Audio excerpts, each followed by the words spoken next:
Hi, I'm Steven Shomler. Welcome to Culinary Treasure. Can you believe it, guys? Check this out. We are right here in the middle of this incredible orchard. What kind of trees are these, Raina? These are hazelnut trees. These are hazelnut trees. Hazelnut orchard, absolutely love it. We're with Raina Wickstrom, real-life hazelnut farmer. We're on the Steenson Family Farm. See, and this farm goes back, what, 4 generations? So there's you, there's your dad, Wayne, there's Grandpa David, and great-grandpa Tom. Mm-hmm. So what year did Tom buy this property? In 1950. 1950. And what did he first put out here? He had wheat and chicken for eggs. Wheat and chicken for eggs, and then I just look around and I see these beautiful rows of hazelnut trees. We'll shoot some videos so people can see, and it feels like the hazelnut trees go on forever. How many hazel trees are out here? We have 6,000. 6,000? Mm-hmm. What year were those planted? In 1968, 5,000 of them were planted. And then, so there was another 1,000. When were they planted? Last year. They're babies. Last year. Oh, so we can go check out these baby trees. Okay, so now baby hazelnut trees, you plant them, and about how long does it take from the time they're planted to the time that you have a crop? It's about 5 years. 5 years? Mm-hmm. Wow, that's a long time. Okay, so 5,000 trees are producing nuts now. You have another 1,000 that'll come on in about 4 years. How the heck, I mean, these are hazelnuts. You gave me some real-life hazelnuts. And I've grown blueberries that are about half the size of these, and just picking the blueberries in my front yard, it takes forever to pick those blueberries. So how do you guys do that? How do you get up in the trees and pick these? How does hazelnut picking or farming work when it comes to harvest? Okay, so they actually fall to the ground. And wait, they fall to the ground? They do. You don't have to pick them? No. Oh, wow. I bet apple farmers are really jealous right now. They should be. Okay, I didn't mean that, because they fall to the ground, and then what happens? Then we go through with 3 different tractors for their harvest. And what's the first tractor do? So the first one is the sweeper, and it sweeps the hazelnut and all the debris in the orchard down the middle of the row in a long pile.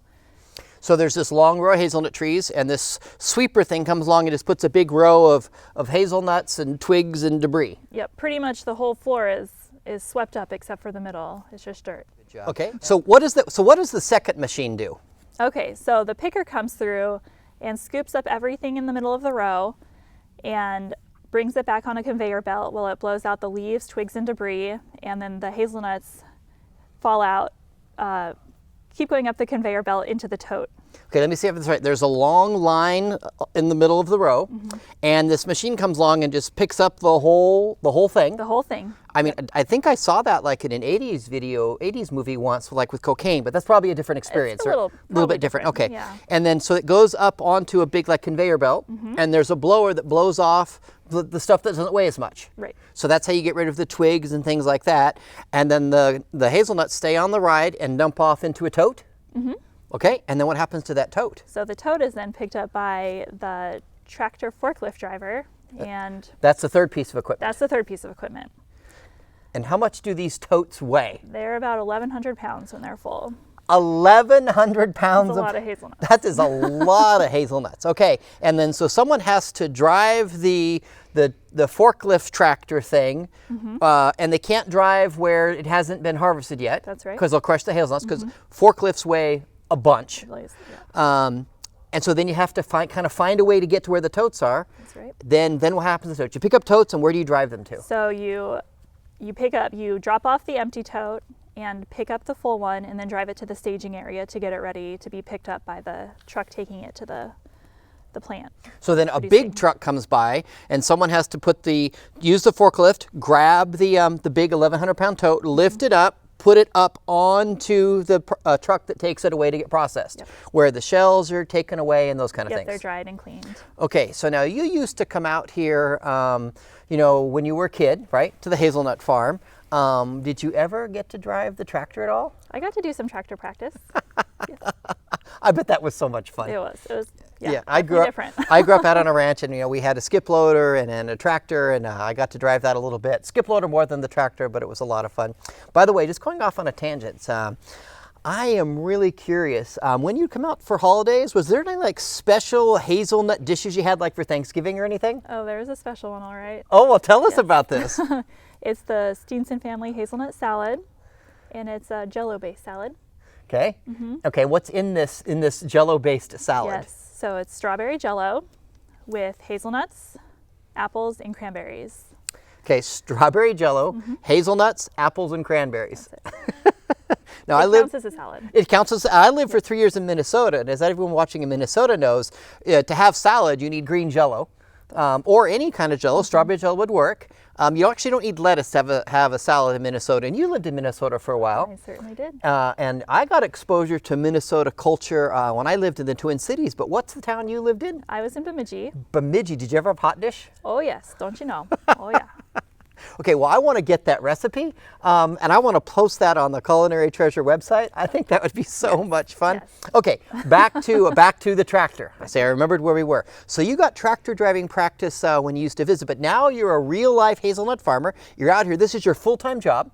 That's just so incredible. I mean, if you want the whole story of how Raina got here and what led to this point in her journey, we recorded a Culinary Treasure podcast. So people can go to the culinarytreasurepodcast.com and they can listen to the entire episode where you got your whole story.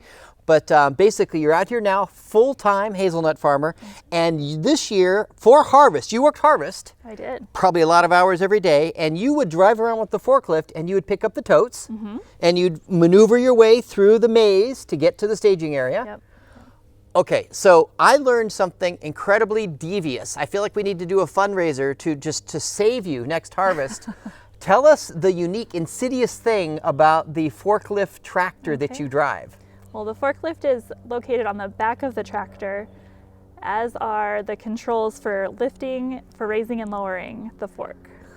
So, and the seat doesn't spin around. It does not. So you're sitting this way and you've got foot controls in the front and the steering wheel's here, but you got to turn around like this to run the forklift. Yes. Yes.